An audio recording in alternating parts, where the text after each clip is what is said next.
नमस्कार मित्रांनो, शेतकऱ्यांसाठी अतिशय आनंदाची बातमी आहे। मुख्यमंत्र्यांनी अचानक मोठी घोषणा केलेली आहे। जे कांदा उत्पादक शेतकरी आहेत त्यांच्यासाठी। तर आपण सीधा लाईव्ह बघू की मुख्यमंत्री साहेब काय म्हणत आहेत त्याच्याबद्दल। सर्वात पहिल्यांदा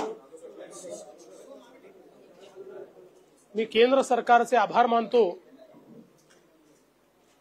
की आमच्या मागणीला प्रतिसाद देत केंद्र सरकारने कांद्यावरची 20% एक्सपोर्ट ड्यूटी जी लावली होती ती काल रद्द केलेली आहे। त्यामुळे निश्चितपणे महाराष्ट्रातला कांदा उत्पादक शेतकरी आणि विशेषतः नाशिक, नगर, पुणे हे जे आता आपलं कांद्याचं हब आहे या भागातला जो शेतकरी आहे आणि अर्थातच तद्वत व्यापारी आहे या सगळ्यांना याचा मोठा फायदा होणार आहे। आणि म्हणून ही मागणी केंद्र सरकारने मान्य केल्याबद्दल माननीय देशाचे पंतप्रधान नरेंद्र मोदीजी, आमचे कॉमर्स मिनिस्टर आणि या समितीचे अध्यक्ष अमितभाई शहा यांचे मी मनापासून आभार मानतो।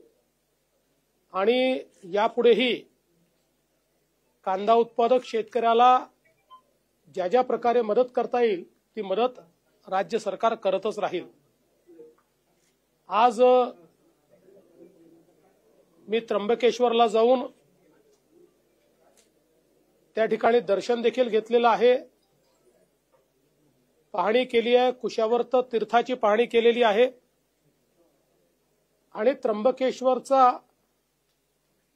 एक विकास आराखडा, ज्याला अलीकडच्या भाषेत कॉरिडॉर म्हणतात, तो आराखडा प्रशासनाने तयार केला। त्याचं प्रेझेंटेशन मी घेतलेलं आहे। सन्माननीय दोन्ही मंत्री महोदय आणि आमदार देखील त्याला उपस्थित होते। सिंहस्थ कुंभमेळ्याच्या निमित्ताने नाशिकचा विकास आपण करतो, तसाच त्र्यंबकेश्वरचाही विकास झाला पाहिजे। कारण त्र्यंबकेश्वर हे आपल्या ज्योतिर्लिंगांपैकी एक प्रमुख ज्योतिर्लिंग आहे आणि देशभरातून लोक त्या ठिकाणी येतात। आणि म्हणून जवळपास 1100 कोटी रुपयाचा एक आराखडा तिथला तयार केलेला आहे। त्याचे 2 टप्पे आम्ही करतो। पहिला टप्पा जो सिंहस्थापर्यंत आपल्याला पूर्ण करता येईल आणि दुसरा टप्पा जो आहे ज्याच्यामध्ये त्याच्यानंतरही काही कामं होतील। याच्यामध्ये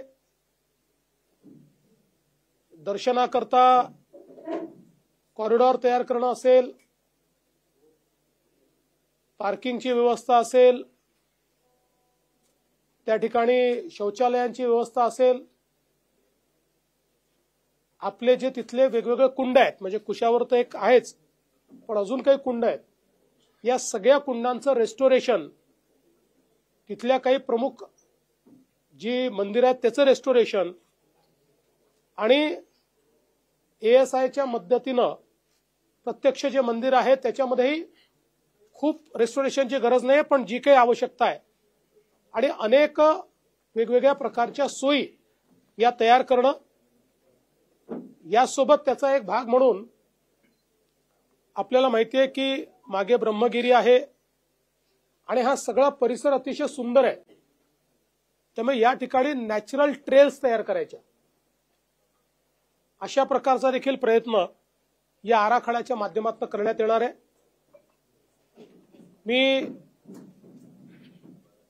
प्रशासनाला सांगितलेलं आहे की त्यांनी पुढच्या तयारीला लागावं।